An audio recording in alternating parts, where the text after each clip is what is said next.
O Poder da Ação, de Paulo Vieira. Introdução. Há quase 20 anos, venho dedicando minha vida a encontrar maneiras de ajudar pessoas a realizarem seus objetivos e suas metas, e superarem seus impedimentos e suas limitações. Isso tem sido como uma obsessão para mim, através do estudo, leitura, pesquisas, modelagem de pessoas e empresas de sucesso. Minha história pessoal e profissional traduz isso. Tive a felicidade de ser o criador do Método Integral Sistêmico de Coaching e do curso Método CIS, Coaching Integral Sistêmico, o maior treinamento de inteligência emocional de toda a América Latina. Ministrei treinamentos para mais de 250 mil pessoas em 4 continentes. Sou também o fundador da Federação Brasileira de Coaching Integral Sistêmico, FEBRA-CIS, uma das 3 maiores instituições de coaching do mundo, com uma equipe de mais de 100 colaboradores direto e com sede internacional em Orlando, nos Estados Unidos. Como profissional coach, já fiz mais de 10 mil horas de sessões de coaching que promoveram resultados mais que extraordinários na grande maioria dos casos. Minha equipe e eu produzimos conteúdo técnico suficiente para termos os conceitos e as ferramentas de coaching integral sistêmico como base do primeiro bacharelado, mestrado e doutorado em coaching do mundo, que ocorre na Flórida, Christian University, Orlando, Estados Unidos, parceira da FEBRA-CIS e na qual também sou professor. Por tudo isso que tenho vivido no mundo do coaching e do desenvolvimento humano, é que posso afirmar que existe um vencedor em você. Você foi concebido para a vitória e criado para o sucesso. Existem recursos em você suficiente para realizar muito mais do que todas as metas juntas que você um dia sonhou. Acredite, você tem a capacidade de fazer um mundo melhor e deixar marcas positivas para as futuras gerações. Trago neste livro 7 princípios recheados de conceitos, técnicas, ferramentas aplicáveis que vão ajudá-lo a alcançar o seu melhor e maior potencial. Por que não ser mais, fazer mais e ter mais? Não importa como está a sua vida hoje, ela pode ser melhor, muito melhor. Nesses quase 20 anos de carreira, tenho convivido com mudanças e conquistas extraordinárias de pessoas normais, como os 3 casos a seguir, que espero que sirvam como uma motivação para que você continue este audiolivro que com toda certeza mudará a sua vida. Depoimento de Ana Maria. Meu nome é Ana Maria. Estive no Método CIS há 2 anos e comecei a ler, a estudar, a repensar, refletir ao fazer a agenda programada que é proposta no curso.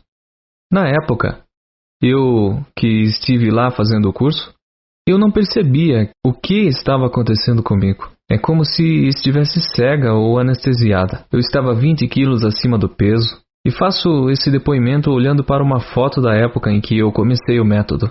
Eu me achava linda e vivia como se estivesse tudo certo. Mas a verdade é que eu me auto-sabotava o tempo todo. E mesmo dizendo para mim que era linda, não tinha coragem de passar em frente ao espelho. Afinal, essa era mais uma realidade que eu não queria enxergar. Depois do Método CIS, porém, tudo mudou e fui incutindo na minha vida algumas mudanças. Lá, aprendi que mudar era possível, principalmente porque eu tinha uma maneira de viver que eu achava que era maravilhosa. Chegar em casa cansada, sentar no sofá e tomar uma cerveja gelada, relaxar. Eu passei a relaxar na sexta, no sábado e no domingo. Depois, passei a relaxar na segunda. Tomava só 2 cervejas e falava, que besteira, coisa pouca. Relaxava e ia dormir. Depois eu passei para 3 cervejas, 4 cervejas, depois a tomar até 5 cervejas. E minha relação em casa ia piorando. Não existia mais relação de mãe e filhos, de mulher e marido. E as coisas complicaram muito. Eles diziam que isso não era bom, que o meu jeito não estava dando certo. Mas eu não percebia de forma nenhuma. Eu estava cega. Então, depois do Método CIS, muitas fichas caíram imediatamente e outras foram caindo ao longo do tempo. Eu fui lendo os livros de Paulo Vieira e fui observando todas aquelas novas possibilidades que a gente aprende aqui. E a minha mãe sempre me dizia que se você quer emagrecer, tem que ficar repetindo seus objetivos. Eu tenho 60 quilos na lei da ordem divina. E eu brincava com ela que isso não era o suficiente. Mas se eu continuar comendo e bebendo, não vai dar certo. Então, um dia fui à casa de um casal de amigos de muitos anos. e lá bateram uma foto do nosso grupo. Ao vê-la, a venda caiu dos meus olhos e eu finalmente me percebi. Vi a verdade. Vi a minha verdade. Isso foi no dia 26 de agosto de 2013. E ali eu me decidi que mudaria de vida. E para isso todo mundo precisa de um incentivo, né? Eu já havia prometido várias e várias vezes deixar a cerveja e emagrecer, dizendo: eu vou emagrecer, eu vou deixar a cerveja, e isso não acontecia. Contudo, nesse dia 26 de agosto, eu cheguei diante do meu marido e do casal que havia visitado e disse: a partir de amanhã minha vida vai mudar. Aí eles disseram: duvido, não acredito. Vamos apostar? Meu marido me desafiou. Aí eu respondi: vamos sim. Eles responderam: R$50 por quilo. Eu disse: R$50 é muito pouco, eu aposto R$100 por quilo. Eles responderam: está bom, a gente topa.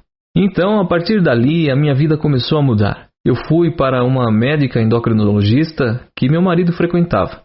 E quando cheguei à primeira consulta dela, ela me disse: ou você vai morrer de cirrose ou de problemas cardíacos acarretados pela obesidade. Vamos partir diretamente para uma cirurgia bariátrica. E eu disse que não queria, que não desejava a cirurgia, por ser muito invasiva. Não queria me arriscar, pois sabia que meus filhos ainda precisavam muito de mim.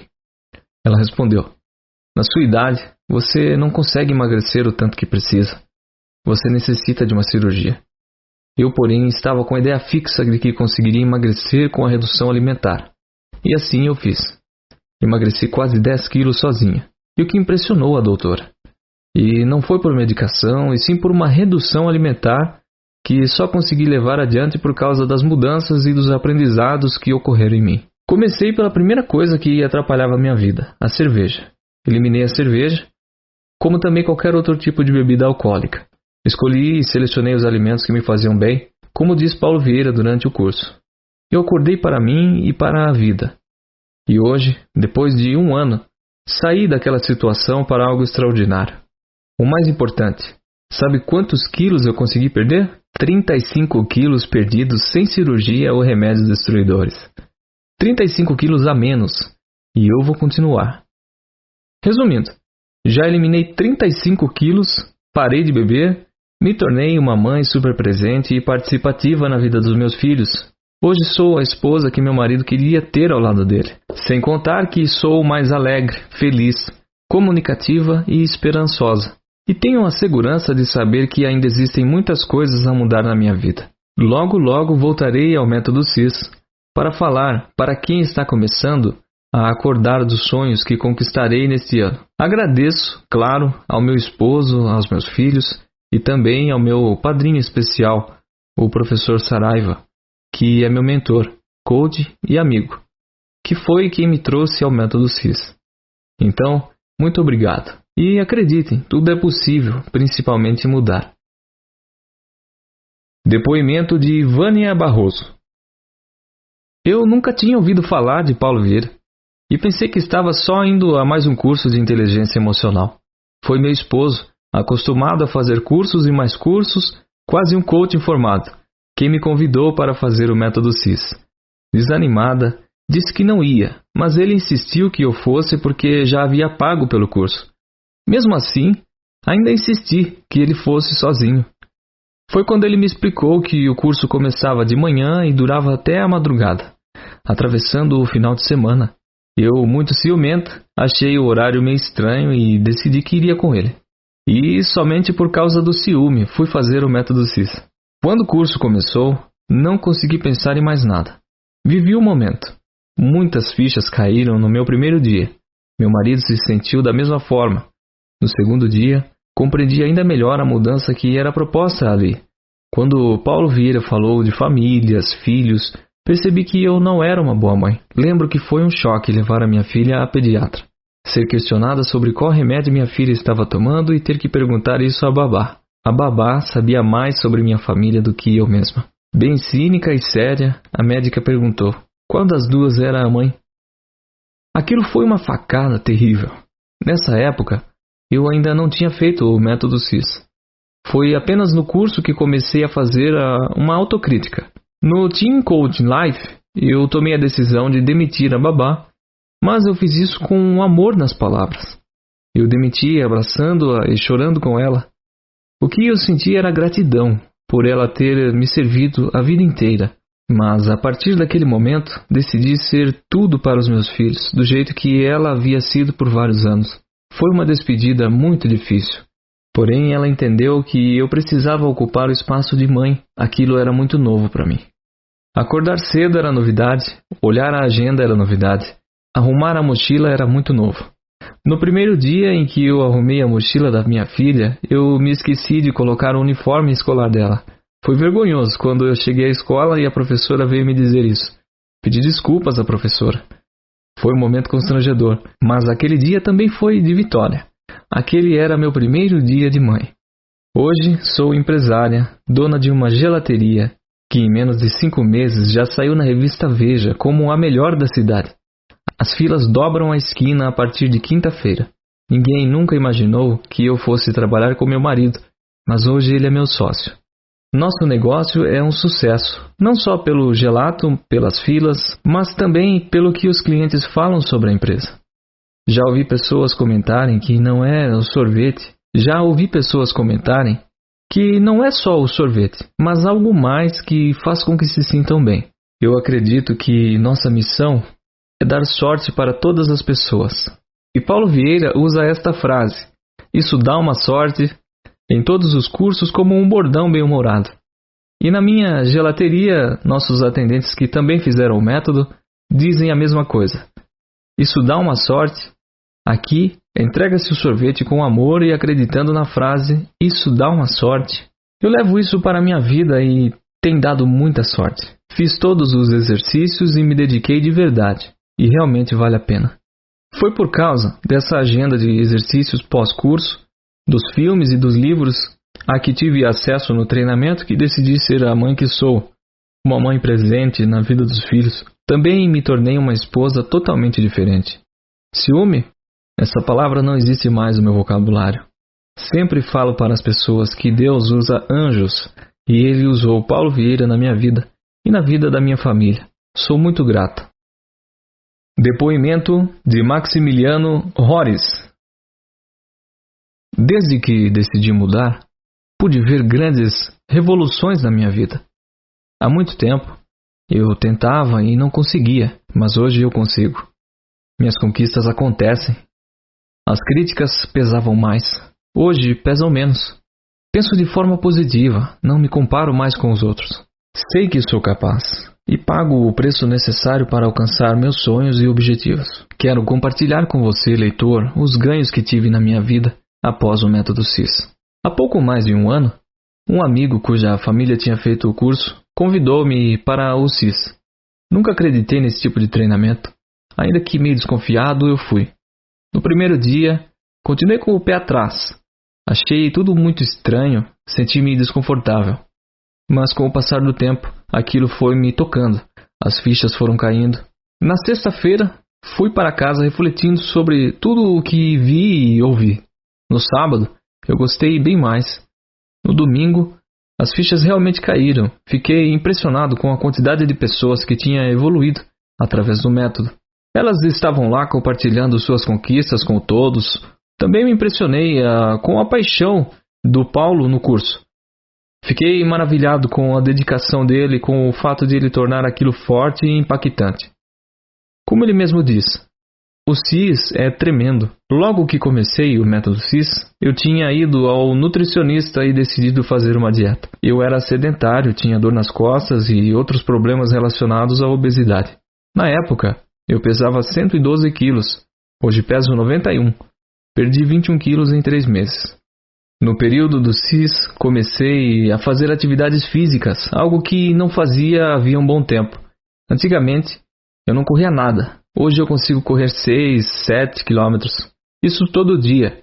Hoje eu acordo cedo com a maior boa vontade para correr. Sou determinado a atingir os objetivos e as metas que defino dentro do meu pilar de saúde. Estou muito feliz por causa disso. As pessoas me veem e se impressionam com os meus resultados. No pilar profissional, há poucos dias consegui inaugurar um negócio próprio com meu irmão. Está sendo um sucesso. Os clientes estão adorando, apesar de o começo ter sido muito cansativo, dado muito trabalho. Hoje eu não trabalho mais reclamando dos funcionários. Eu me porto como um vencedor diante dos clientes. E quanto à minha contribuição para a sociedade, finalmente consegui colocar em prática o objetivo de ajudar uma instituição de caridade. Há tempos eu combinava isso com minha namorada e deixávamos para depois. Sempre havia uma desculpa. No final do ano passado, porém, no dia 25 de dezembro, fizemos a primeira doação e continuamos a fazer doações todos os meses. Também fiquei mais próximo dos meus amigos e familiares. Consegui aproximá-los sem cobranças, sem críticas. Eu não cobro carinho e atenção. Eu dou o carinho e amor de que a pessoa precisa. Essa atitude melhorou muito minha relação com os outros. Antes do método CIS, eu não acreditava em mim. Não me achava capaz de alcançar o que queria e sonhava. Eu tinha vários diálogos internos ruins. A cada dia eu me sinto mais capaz, mais forte. Acordo todos os dias dizendo que quero mais. Eu tenho certeza que vou alcançar meus objetivos porque estou focado neles. Vou conquistá-los, cada um a seu tempo, pois estou determinado. E ainda tenho muito para conquistar. Capítulo 1. Acorde. Quem quer atingir os seus objetivos precisa partir de uma autoanálise profunda, uma vez que o seu processo de transformação exigirá firmeza de pensamentos e de objetivos. E nós só atingimos esse tipo de clareza ao definir muito bem o que nos faz feliz e o que nos derruba na vida cotidiana. O primeiro passo é se propor alguns questionamentos. Pare agora e seja sincero com você mesmo. Qual tem sido sua atitude diante da vida? Como você tem colocado diante de sua família, das pessoas, dos desafios, das oportunidades? Como as pessoas que mais lhe conhecem definem sua atitude diante da vida? Com autonomia e ação ou de forma passiva e acovardada? Aceitando os desafios ou se escondendo deles? Topando a parada ou buscando uma desculpa para não ir adiante? Sinceramente, como você se vê na questão de atitude e autonomia diante da vida? Observe-se ao longo da semana ou do mês que passou. Dessa forma, responda com toda sinceridade.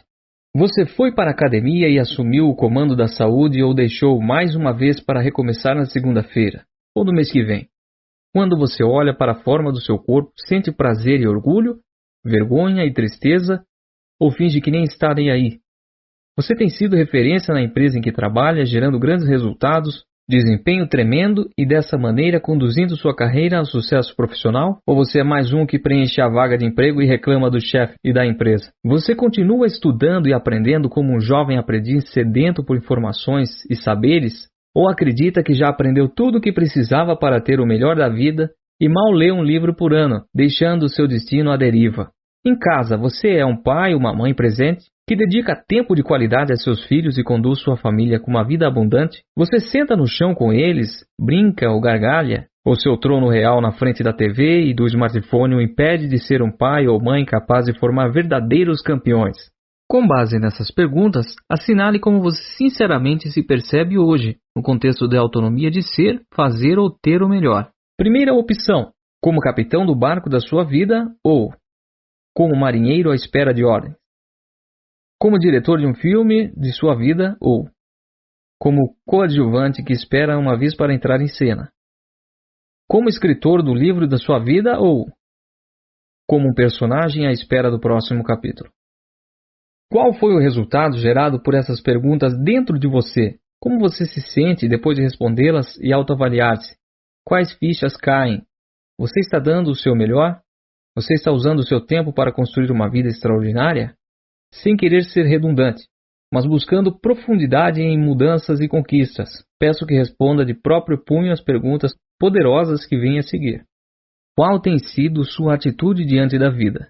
Como você tem se colocado em termos de autonomia e ação diante de família, profissão, dificuldades e ameaças e oportunidades? Sinceramente, de 0 a 10, quanto você se sente no comando do barco da sua vida? Os resultados que você tem colhido na sua vida estão de acordo com o que você gostaria de ver para si mesmo? E quanto desses resultados se devem à sua falta de atitude ou autonomia? A abordagem é muito simples.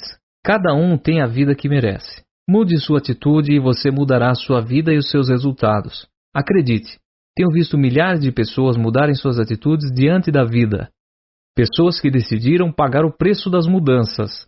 Pessoas que decidiram acreditar que podia ser, fazer e ter mais da vida.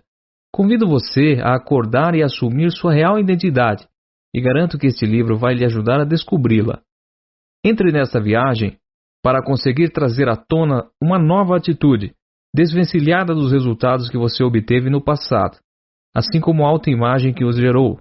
O que importa agora é que você pode despertar o gigante adormecido dentro de você. Então, vamos lá, acorde. Acorde para viver o melhor da sua vida hoje. Acorde para ser feliz agora. Acorde para realizar as suas metas mais importantes e menos importantes também. Afinal, elas são suas. Convido-o a pegar o leme do barco da sua vida e gritar bem alto: velas ao mar! Soltar as amarras! Aconselho que bata forte na claquete e diga para todos dentro e fora do set de filmagem: luz, câmera e ação! E que tal, com os dedos firmes e decididos, ser você a digitar o próximo capítulo da sua vida? Vamos, acorde, esse poderoso gigante adormecido dentro de você, e venha comigo nessa jornada de conquistas e realizações. Acordando para uma vida abundante. Qualquer coisa diferente de abundância é disfunção.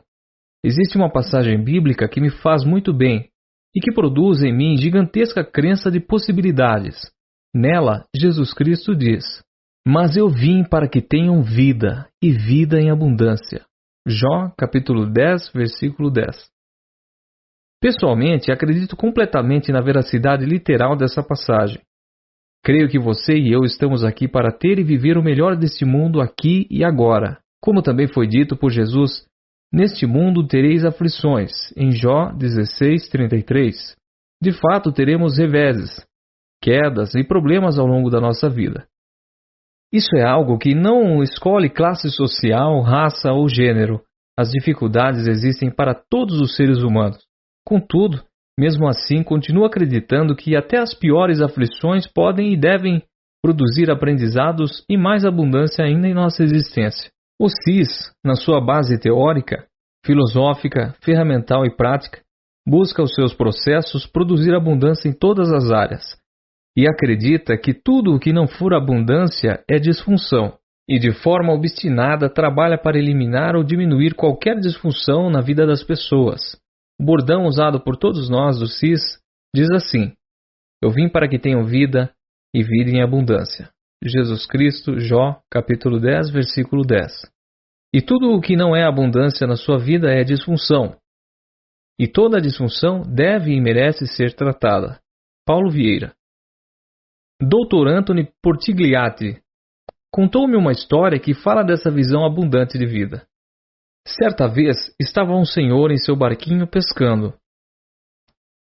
O primeiro peixe que pega com seu anzol é grande, um tucunaré. Ele olha para o peixe, analisa bem, o devolve para o rio. Logo em seguida, ele pega um grande tambaqui, com mais de 10 quilos. Novamente, ele olha bem para o peixe, mede o tamanho dele e devolve para o rio. O terceiro peixe que ele captura é uma tilápia pequena. Ele olha para ela com cara de satisfação, e analisa e põe no cesto dentro do barco. E novamente volta a pescar, logo pega outro peixe grande e devolve para o rio. E mais uma vez ele pega um peixe pequeno e coloca dentro do barco. Vendo aquilo e não entendendo nada, outro pescador se aproxima e pergunta ao senhor: amigo, não estou entendendo nada. Quando o colega pega um peixe grande e devolve para o rio, e quando pega um peixe pequeno, põe no cesto, não era para ser o contrário? Ao que o pescador responde: sabe o que é? Lá em casa a frigideira é bem pequenininha e não cabem nela esses peixões. Tenho visto muitas pessoas adormecidas para o seu potencial e vivendo aquém das suas possibilidades. Elas são como o senhor que devolve os peixes grandes para o rio. Que tal aumentar o tamanho da sua frigideira e querer mais de si e da vida? Que tal ir ao mercado agora e comprar uma frigideira bem maior e pescar os mais saborosos peixes do rio? Tenha claro para você o que é abundância. Ter pouco dinheiro é abundância? Não ter dinheiro no final do mês para poupar, para investir, para viajar, para ajudar o próximo é abundância? Certamente não. Essas situações são algo que chamamos de disfunção. Abundância não é ter o corpo nem bonito nem feio. Por exemplo, Abundância é ter o corpo saudável e forte, independentemente da idade. Um corpo que lhe traga prazer e lhe ajude a chegar aos seus objetivos. Um corpo que celebra este que é o maior presente que você recebeu. Pessoas com a frigideira financeira pequena acreditam que pagar as contas, mesmo que não sobre nenhum dinheiro, já é uma vitória. Vitória, na verdade, é pagar as contas e ainda ter dinheiro para ajudar o próximo. Isso sim é abundância. Como é cômodo e egoísta ter dinheiro para pagar suas contas quando você poderia ajudar tantas pessoas ao seu redor. Preciso dizer isso a você, leitor, com firmeza. Nem eu, nem você estamos aqui para ter uma vida mediana. Você pode ouvir essas palavras e pensar: mas eu não tenho problemas em casa. Não é sobre problemas que estamos falando, mas sobre a necessidade de existir amor, afeto, proximidade e respeito abundantes. Você diz estar tudo bem com as pessoas da sua casa, mas como vai ser possível ajudá-las se lhe falta capital? Como você vai amparar aqueles a quem ama se não tem condições financeiras para isso? Afinal, seu dinheiro não falta, mas também não sobra. Reitero que não se trata de falta. O desejo de não faltar não significa ter abundância. O que eu desejo para você é que não apenas não lhe falte dinheiro, mas que você tenha dinheiro sobrando. Desejo você uma vida abundante. Eu não quero saber se está conseguindo apenas o suficiente. Eu quero saber de abundância na sua vida. Não quero saber se no seu casamento não existem brigas. O que importa é a abundância no seu casamento. Se o nosso destino é ter uma vida abundante e qualquer coisa diferente de abundância na sua vida é disfunção. Por favor, aumente sua frigideira e pesque peixes maiores e mais saborosos. Por que não pensar a vida a partir de agora em termos de abundância e possibilidades? E por que não ter aquela casa maravilhosa? Por que não ser algo comum rolar na grama com seus filhos? Por que não? E por que não ter os seus filhos lhe beijando e você os beijando todo dia, sem precisar de uma data especial para isso? Por que não ter uma saúde abundante para correr, pular, subir? Por que não caminhar ou correr quilômetros por dia aos 50, 60, 70, 80, 90 anos? Uma vez, ao viajar, eu estava embarcando na fila de prioridade do avião com os meus filhos ainda bem novinhos. E ao meu lado estavam dois senhores, um deles forte, altivo, nitidamente musculoso, com uma postura ereta. O outro senhor notoriamente acima do peso, ombros arqueados, semblante cansado e andando com certa dificuldade. Na hora que o comissário anunciou nossa entrada, aquele senhor musculoso disse: "Por favor, jovens, podem passar à minha frente." Achei estranho ele chamar a mim e a outro senhor de jovens e perguntei: "Com licença, senhor, mas qual a sua idade?" Ao que ele respondeu com um sorriso no rosto: "Tinha 85 anos. Só me restou dizer uma coisa: uau, sério? 85 anos e em forma desse jeito? Parabéns." Depois de sentado e acomodado no avião, aquele outro senhor da fila se sentou ao meu lado e disse com um ar de inveja ou orgulho ferido: "Você viu aquele velho convencido na fila do embarque? Ele só disse aquilo para parecer, como não podia deixar de ser." Eu perguntei ao senhor: "E você, quantos anos tem?" Meio envergonhado, ele respondeu que tinha 63. De fato, aquele senhor forte e altivo tinha toda a razão em nos chamar de jovens. Afinal, ele era 22 anos mais velho que outro senhor e 45 anos mais velho que eu. Porém, estava na mais perfeita forma. Ainda na fila, aquele senhor super saudável me explicou o segredo de sua saúde e me disse que há 40 anos teve um infarto e quase morreu. Aquilo fez com que ele acordasse para a sua vida. E desde então passou a se alimentar com rigor, malhar todos os dias, nadar 2 vezes por semana e caminhar em um grupo de jovens amigos, todos na faixa entre 40 e 50 anos, 2 vezes por semana. Será que o que eu estou falando é utopia? Será que o que eu estou falando é impossível?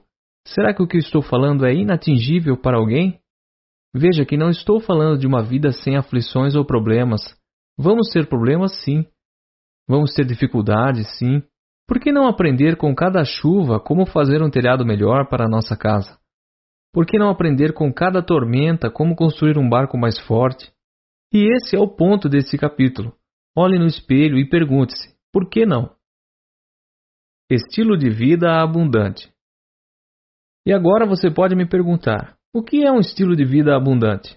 Imagine que você acorda cedo, vai malhar, faz amor logo de manhã cedo com o homem ou a mulher da sua vida, brinca com o seu filho, deixa ele no colégio.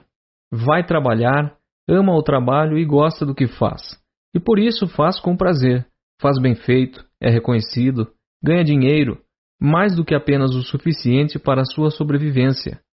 Despede-se dos colegas de trabalho já com saudade deles. Vai dar uma corrida, encontra com a família e ainda encontra os amigos para um jantar em um bom restaurante. Depois vai para casa, ama seus filhos, é amado por seu marido ou por sua esposa. Dorme gostoso e acorda no dia seguinte e grita "Yes!". Não é pedir demais, e eu não estou falando de uma vida egoísta. Eu coloquei nesse contexto seus filhos, sua esposa, o seu esposo, você fazendo essas pessoas felizes e buscando que essas pessoas sejam felizes. Um estilo de vida no qual tudo é abundante: o dinheiro, o amor, a felicidade, a paz. Quando foi que paramos de acreditar nisso? Se observar uma criança emocionalmente saudável, ela vai falar de abundância em todas as suas brincadeiras, representando isso com suas bonecas felizes, cheia de filhos também felizes. Ela terá sua casa colorida, cheia de amigos. Ela fará um fogãozinho, comidas deliciosas.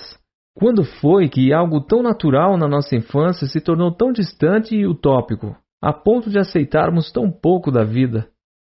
A resposta para esse distanciamento de perspectiva de uma vida abundante vem de olharmos para a TV, para a mídia tradicional, para as telenovelas, os telejornais, para a maioria dos filmes e para o diálogo da maioria das pessoas, e percebemos que a tônica e os temas centrais giram em torno de morte, dor, medo, perda, traição, tristeza, mentira, vingança, ódio, violência, cobiça, inveja, inversão de valores, e assim por diante.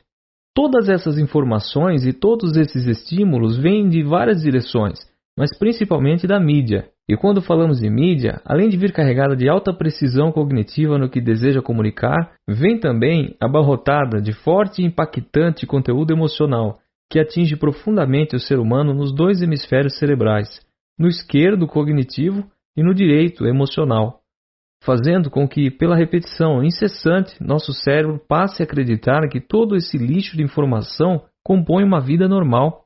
E assim vamos nos anestesiando com tantas informações ruins e vamos recebendo todo esse material cada vez com menos crítica, menos questionamentos e mais normalidade. Resumindo, o nosso cérebro, que não resiste a estímulos repetitivos sem que haja mudança nele, passa a acreditar que tudo isso de fato é real, aceitável e, por fim, normal. Lembro uma matéria publicada sobre uma foto tirada na Praia Vermelha, no Rio de Janeiro, onde um casal de turistas fazia uma selfie com o pão de açúcar ao fundo e um cadáver afogado estirado ao lado deles. O incrível era a normalidade com que eles posavam ao lado do cadáver para não perder o melhor ângulo da paisagem. De forma muito clara, para aquele casal, a morte é algo que se tornou normal, para não dizer banal. Um ser humano afogado, uma vida encerrada precocemente, uma família sem um integrante, uma mãe sem filho e provavelmente filho sem pai, e mesmo assim nenhuma estranheza, nenhum choque, uma vida vista de forma banal e sem importância. São tantas reportagens de assassinatos e sequestros, mortes, violência, catástrofes, guerras, que tudo isso vai se tornando comum, tão comum que inconscientemente vamos dando um status de normal para todas essas informações que não param de chegar. E a mesma coisa vemos com relação à pobreza no Brasil, que de tão comum se tornou normal. Ônibus e trens lotados, carregando pessoas amontoadas, entulhadas e imprensadas umas sobre as outras. Isso também é completamente normal aqui no Brasil nos dias de hoje. Não conto com quantas pessoas conversei e tentei mostrar que nada disso era normal. Não consigo contar quantas vezes eu disse: acorda! Eu, você e o Brasil merecemos mais do que isso. E eu vou deixar por sua conta identificar outro tanto de valores e conceitos que a mídia tradicional tem nos empurrado goela abaixo como normais. E mais uma vez, as pessoas expostas a esses estímulos passam a viver bem aquém de suas possibilidades e de seus potenciais, como que adormecidas por um anestésico superpotente chamado mediocridade. Por que tanta aceitação? Por que tanta banalidade com coisas tão importantes? Para fechar a explicação, A neurociência mostra que nosso cérebro acaba por aceitar e até mesmo procurar o padrão que mais se repete.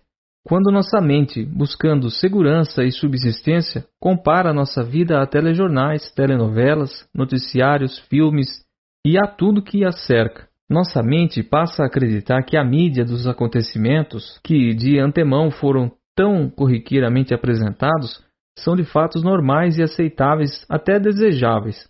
Então, depois de tantos e tão impactantes estímulos, temos um cérebro programado para procurar e produzir uma vida normal e conhecida tal qual os modelos aos quais fomos expostos. Assim, resta-nos viver uma vida medíocre, sem questionamentos e sem maiores expectativas. Uma vida abaixo das nossas reais possibilidades e potenciais, diferenciando o que é normal do que é comum. Para ilustrar essa questão, imagine o seguinte caso de uma vida normal. Um pai de família já contagiado e contaminado por esses estímulos negativos comunicados pelo mundo ao seu redor, chega em casa exausto, cansado, estressado, depois de 10 horas de trabalho. Ao passar pela sala, um dos seus filhos que está ouvindo música acena para o pai apenas com um sutil levantar de sobrancelhas e nada mais. Na mesma hora, uma voz interna, chamada voz da consciência, questiona esse pai que acabara de chegar a casa dizendo: "É assim que o seu filho recebe você em casa depois do dia inteiro de trabalho?" E o pai imediatamente responde à voz com um tom de gozação: "Jovens, jovens. Jovens são assim mesmo, vivem cada dia no próprio mundo, isso é normal." Depois de passar pelo filho, ele vai em direção ao seu quarto, passa pela filha que está atenta ao seu celular e não o cumprimenta. E novamente a voz interrompe seu caminhar e pergunta: "E a sua filha, que não é mais tão jovem assim, não vai te cumprimentar com uma palavra ou um abraço?" E novamente ele responde: "Filhos são assim mesmo, cada um no seu mundo. Isso é normal." Então, no corredor da casa, ele finalmente trava o primeiro diálogo com alguém, sua esposa. Sem olhar para ele e sem entusiasmo nenhum, pergunta: "Trouxe o pão?" Dessa vez fala mais forte e inquisitiva: "Nem a sua esposa se levanta para te recepcionar depois de um dia de trabalho?" E com uma resposta pronta, ele fala: "São 20 anos de casamento. Você acha que as esposas vão receber seus maridos na porta com um beijinho dizendo eu te amo depois de tantos anos de casado? A vida é assim mesmo. Isso é normal." Ao passar por toda a sua família, ele vai tomar banho. Ao sair do banheiro, ele se dirige para a cozinha, tira o seu prato do forno, senta sozinho à mesa e começa sua refeição silenciosa. Se não fosse pelo barulho dos carros que vem da janela, novamente a voz diz: "Você vai jantar só? Toda a sua família está em casa e você vai jantar sozinho?" Ele novamente responde: "Cada um tem a sua vida, seus afazeres. Você sabe que é assim mesmo. As famílias hoje em dia são assim mesmo. Isso é normal." Ao acabar o jantar, ele senta à mesa da sala e começa a separar as contas do mês que vai pagar e as que ele não vai conseguir pagar. A voz reaparece e pergunta com um ar de cobrança: "Você vai deixar de pagar todas essas contas nesse mês?" E novamente, com uma resposta pré-fabricada, ele interrompe a voz e rebate dizendo: "Na vida que levamos hoje, atrasar uma conta ou outra é normal." Entretanto, a jornada desse pai de família na sua casa não para por aí. Depois de separar as contas a ser pagas e as que não serão, ele vai para o seu quarto, deita-se na cama, liga a TV e assiste a um filme de ação só para relaxar, enquanto sua esposa está vidrada em uma rede social. Agora, em tom de desespero, a voz questiona: "Você não vai conversar sobre o seu dia com sua esposa, fazer carinho nela ou fazer amor?" E de forma ríspida, o homem responde à voz que questiona toda a sua vida: "Você não percebe que temos 20 anos de casado, que é assim mesmo? Todo mundo vive assim. É pela milésima vez. Isso é normal.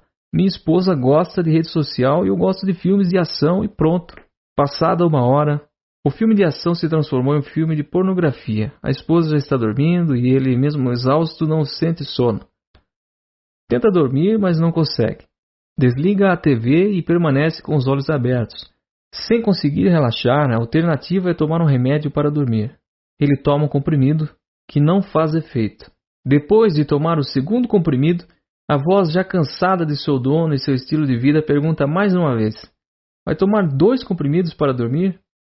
E também cansado de ter sua vida confrontada por essa voz que não lhe dá trégua, ele responde pesadamente: Quem não toma remédio para dormir? Hoje em dia todo mundo toma. Isso é normal. Então, 1 hora depois de tomar o segundo comprimido, o sono vem. Um sono superficial, respiração pesada, uma apneia noturna assustadora. O celular desperta indicando 6:30 da manhã. Ele levanta, cansado e atrasado para ir ao trabalho, e sai apressado, sem se despedir dos filhos e da esposa, e a voz não perdoa e pergunta: Você não vai sair sem se despedir dos seus filhos e de sua esposa, vai? Ao que ele responde rispidamente: Você não vê que eu estou atrasado, que não tenho tempo para isso? Nesse mundo corrido, ninguém tem tempo para essas besteiras. É assim mesmo, isso é normal. E antes de chegar ao trabalho, ele já discute 2 vezes no trânsito, sem contar os sinais obscenos que fez para outro motorista que tomou à sua frente. Dessa vez, a voz se calou, não perguntou, não questionou. Apenas deixou ele seguir o seu caminho de todos os dias. A voz da consciência se calou, foi vencida, e no lugar dela surge uma nova voz. Uma voz que faz piada com a própria desgraça. Uma voz negativa, irônica e justificadora. Ao chegar ao seu trabalho, estressado e zangado, ele parou à porta, suspirou, respirou e, de cabeça baixa, entrou. Entrou sem falar com ninguém, sem olhar para ninguém, sem cumprimentar os seus colegas e foi direto para a sua sala. Afinal, ele ia passar as próximas 10 horas fazendo o que não queria fazer, com pessoas com quem não gostaria de estar e recebendo bem menos do que se achava merecedor. E antes que a voz da consciência o trouxesse para a sua dura realidade numa tentativa de acordá-lo para as boas possibilidades da vida, veio a voz pessimista e negativa do senso comum. E de forma irônica e acusadora, a voz disse: Isso é normal. Quem é que gosta do seu trabalho? A vida é assim mesmo. Temos que aguentar essa droga de trabalho chato, enquanto não aparece nada melhor. Família para sustentar e contas para pagar. Isso é normal. Agora era uma voz negativa, pessimista que falava. E tudo o que ele fazia era dizer que aquilo tudo era normal. Ao final do expediente, no começo da noite, esse homem entra no seu carro, pega os mesmos engarrafamentos e chega à sua casa. Ali parado diante da porta, ele olha para baixo, respira fundo e entra. E como quem assiste ao mesmo DVD, o filme se repete mais uma vez. Mais um dia em que aquele homem vive a própria e triste rotina. Um homem que, na verdade, não está vivendo, e sim sobrevivendo à própria vida, agindo muito mais como coadjuvante do que como autor da história de sua vida, e por isso, aceitando qualquer papel disponível. Você conhece alguém que, de uma maneira ou outra, tem a vida parecida com a do personagem acima? Você conhece alguém que vive uma vida precária e limitada e talvez não se dê conta disso? Você conhece alguém cuja voz da consciência fala, grita, adverte, aconselha e implora por mudanças até o ponto de se calar? Uma coisa é certa, e posso lhe garantir: nada disso é normal. Nós não podemos confundir o que é normal com o que é comum. Falar com a esposa friamente pode ser comum, mas não é normal. Tomar remédio para dormir pode ser comum, mas não é normal. Não haver diálogo em casa pode ser comum em muitos lares, mas de jeito nenhum é normal. Estar acima do peso é comum, mas não é normal. As pessoas estão confundindo e transformando o que é comum em normal. Não se deixe levar pelo mundo ao seu redor e o que ele comunica. Não acredite que limitação é normal. Não acredite que solidão é normal. Não acredite que tristeza é normal. Tudo isso pode ser comum e corriqueiro na vida de muitas pessoas que permitiram, por ação ou omissão, contaminar-se e cair na zona do conforto dessa pseudonormalidade. No entanto, para você que está ouvindo este livro, nada disso é normal, lembre-se. Mas eu vim para que tenham vida, e vida em abundância. E qualquer coisa diferente de abundância na vida é disfunção. E toda disfunção deve e merece ser tratada. A experiência de vida e os resultados das outras pessoas pertencem a elas. Nem é a sua experiência, muito menos a sua realidade. Seus resultados é você quem vai produzir. Não é porque muitas pessoas vivem de determinada maneira que você também vai viver assim. Você é o dono da sua vida e deve viver de acordo com aquilo que acredita ser o melhor para você, e não da maioria que parece ser comum a outras pessoas. Vou narrar a seguir o caso descrito anteriormente, porém de maneira incomum e talvez pouca vivida pela maioria das pessoas. E aí sim você vai compreender o que de fato quero explicar sobre o que é uma vida normal de verdade. Um homem chega de sua jornada de trabalho e ao entrar em casa, seu filho mais novo corre à porta e o abraça. Encosta a cabeça em seu peito, beija seu rosto e com interesse diz: "Oi, pai." E com um abraço e um beijo pergunta como foi seu dia. Creia, esse relacionamento de pai e filho é o normal. O pai mal consegue dar 5 passos e sua filha deixa o celular de lado com muito carinho e doçura, abraça seu pai, beija-o e o acompanha até a sala.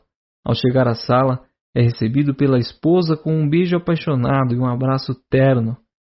E com os olhos ela diz o quanto o ama. Mais uma vez, isso sim é normal. Vou repetir, essa é uma vida normal. Tudo diferente disso é anormal, disfuncional e medíocre. Depois de tomar um banho, ele se senta à mesa da cozinha na companhia dos filhos e da esposa.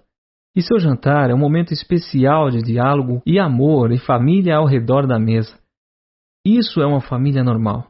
Depois do jantar, ele senta com a esposa à mesa da sala e juntos planejam o orçamento do mês seguinte e veem que no mês corrente também houve uma boa sobra no orçamento, que usaram para investir e para realizar os sonhos da família. Acredite, isso é possível e é uma vida financeira normal.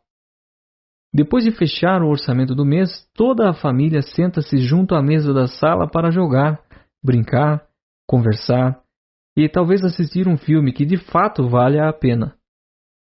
Não tenho como não dizer mais uma vez, isso é normal. Com certeza, isso não é muito comum para a maioria dos filhos e dos pais, verdadeiramente, porém isso é normal. Como já disse, qualquer coisa menos que isso é anormal, disfuncional e medíocre. Após o momento de família, é chegada a hora de dormir. O pai vai ao quarto de cada filho, faz um carinho, tem uma breve conversa particular, abençoa o sono e se despede com um boa noite. Ele volta ao seu quarto e encontra a esposa na cama ali e eles conversam, compartilham o seu dia, falam de suas dúvidas, seus planos, suas conquistas, das aflições, das alegrias, ali, naquela hora e naquele lugar, sem a distração da TV ou do smartphone. Eles se amam com a maneira de olhar, com a maneira de falar, fazer carinho e talvez até se amem fazendo sexo. O fato é que eles se amam. Isso é uma vida conjugal normal.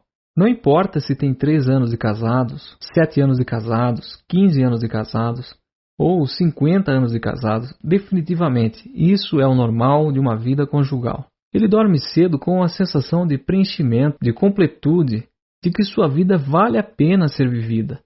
No dia seguinte, acorda cedo, pensa em seus planos e sonhos futuros, vai fazer atividade física e depois saboreia um saudável café da manhã com boa parte da família. Depois vai trabalhar com entusiasmo e energia.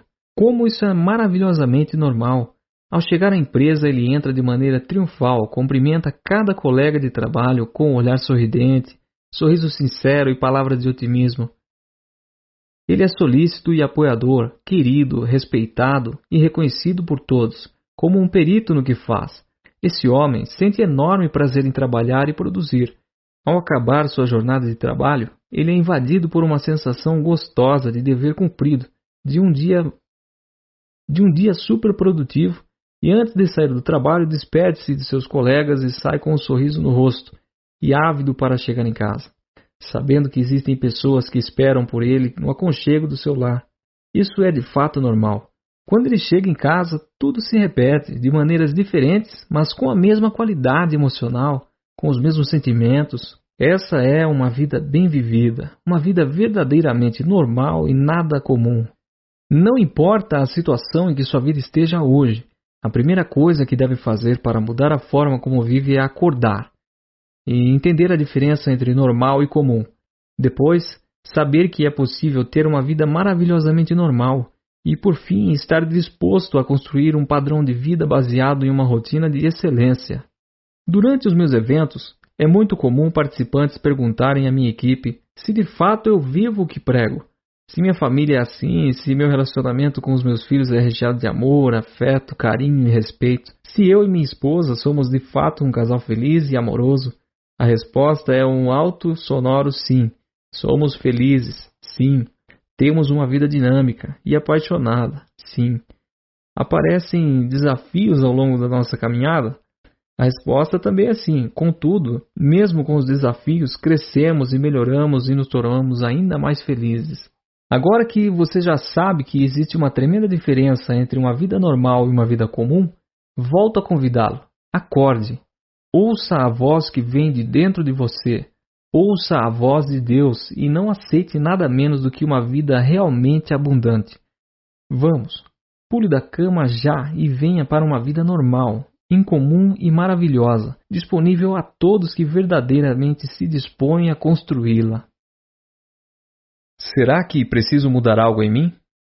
Muitas pessoas andam dizendo que felicidade é algo muito particular, pois cada um tem uma definição para a felicidade.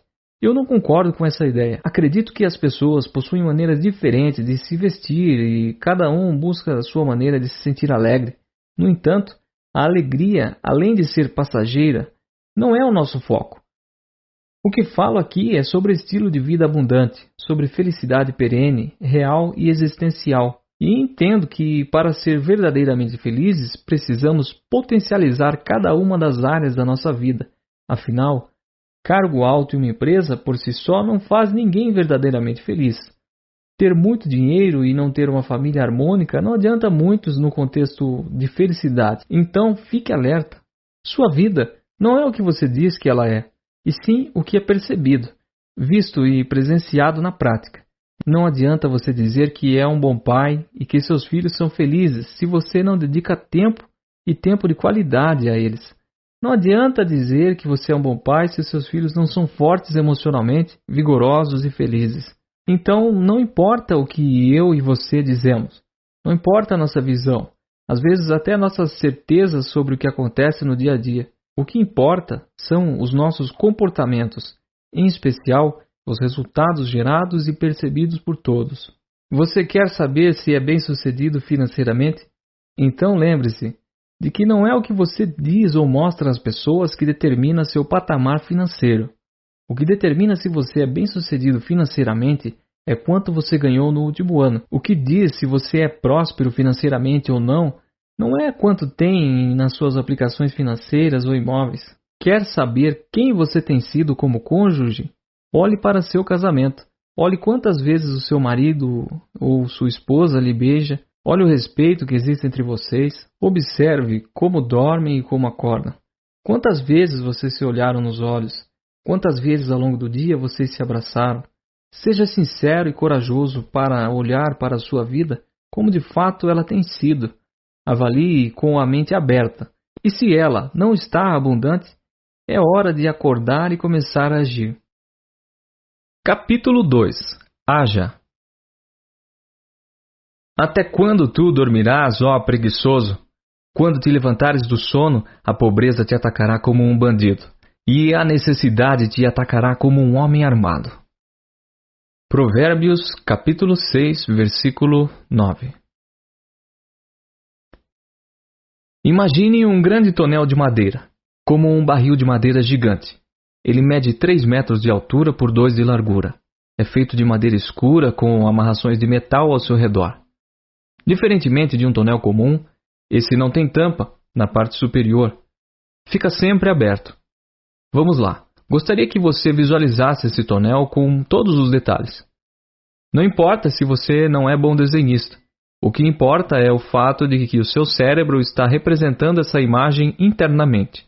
Não pense, porém, que é uma brincadeira desnecessária, pois na verdade é uma etapa muito importante, chamada reprodução metafórica interna, mais comumente conhecida como RMI. Afinal, a compreensão do mundo externo acontece primeiramente dentro de nós. E grandes mudanças ou fichas que caem se dão através da maneira pela qual representamos internamente a realidade ao nosso redor. Conhece algum personagem da história que, com suas histórias e parábolas, contadas há milhares de anos, mudou o mundo em que nós vivemos hoje? Ok. Você já tem o desenho do tonel. Fique à vontade e livre para que, à medida que eu for dando mais características e informações, você vá compondo mais detalhes na imagem do tonel. Dando mais informações a essa representação, peço que você veja o tonel cheio, e transbordando de uma substância muito fétida, uma substância pastosa e pegajosa, de cor marrom escura. Muitas moscas e muitos insetos sobrevoam e pousam no tonel e na substância pastosa. Lembre-se de que o cheiro é insuportável a ponto de ter afastado a maioria das pessoas que estavam ao redor dele. Desenhe mais essa série de detalhes que complementam a imagem do tonel. Então, de repente você vê uma pessoa querida dentro do tonel apoiada na beirada. Ela está suja, fétida e exposta a toda a podridão contida nele. Você, preocupado e angustiado, grita para essa pessoa: "Saia daí, por favor, saia daí de cima. Isso está lhe fazendo mal, muito mal. Saia daí." E você continua: "O tempo está passando e nada vai mudar para melhor enquanto você estiver aí. Venha." E você não para e diz: "Enfrente a vida, tenha coragem. Ficar aí parado não vai ajudá-lo em nada. Não adianta disfarçar. Quem o conhece sabe dos seus medos, da sua paralisia, da sua omissão diante da vida. Mexa-se, ouse sair daí, venha para cá. Se não der certo, você pode recomeçar. Venha, por favor, venha para cá." E a pessoa que você tanto quer bem continua lá, sem se mover. Às vezes acusando, às vezes justificando, às vezes ficando em silêncio. Talvez você esteja travando outro diálogo com outra pessoa em cima do tonel. Talvez você diga assim para essa pessoa: "Venha para cá, desça daí, pare de beber álcool. O álcool está matando você. Por favor, pare e olhe para sua família, para seus pais, para seus filhos. Eles sabem que você é alcoólatra, todos sabem. Eles não dizem para você, mas sabem, comentam. Pare com isso, venha para cá. Você fede a álcool. Você está perdendo o respeito das pessoas, pois a admiração você já perdeu há muito tempo. E você não desiste dessa pessoa e continua: "Desça daí, eles não merecem isso de você. Venha para cá. Você merece mais da vida. Nós estamos aqui por você, largue a bebida, venha. Enquanto você estiver aí em cima, nós não podemos ajudar você.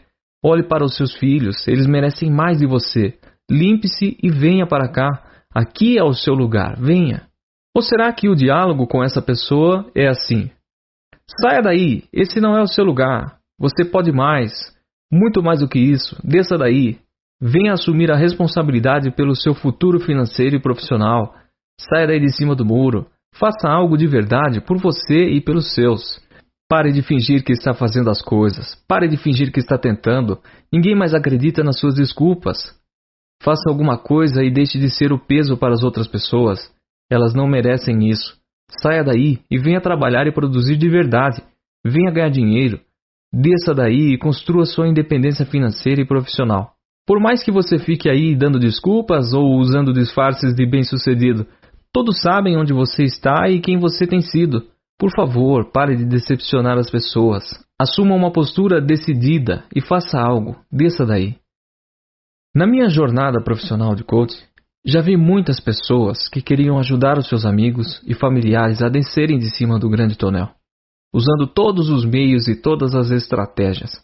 Uma vez ouvi um amigo dizer mais ou menos assim: "Amigo, saia daí, desça daí. As pessoas estão comentando o seu caso extraconjugal. Desça daí antes que sua esposa e seus filhos saibam. Eles não merecem isso de você. Olhe para sua filha, olhe para o seu filho. Olhe para sua esposa fiel, dedicada, que sempre o apoiou. Pare com isso antes que seja tarde, amigo. Você está fedendo a sexo e todos sentem esse cheiro. Por favor, faça isso por você e por sua família. Venha para cá. Deixe que eu o ajude a se limpar. Venha. Esse tonel não é o seu lugar." Outra vez, ouvi um irmão dizer para sua irmã: "Irmã, saia daí, por favor, desça daí." As pessoas percebem e comentam como você tem sido relapsa com seus filhos. Seus filhos estão sofrendo, eles estão largados. Você está sujando a tudo ao seu redor com o seu estilo de vida. Pare de gastar dinheiro com roupas e bolsas. Pare de ir a tantos shows, festas e viagens. Fique em casa com seus filhos. Eles precisam de você. E você precisa ainda mais deles. Saia daí. Desça desse tonel. Ficar em cima desse tonel está destruindo a sua vida. Acredite, não é nele que você vai achar o que tanto procura. Seus filhos não têm culpa se o seu casamento acabou. Volte para casa. Assuma sua maternidade enquanto você pode, enquanto eles são crianças e precisam de uma mãe. Volte, venha.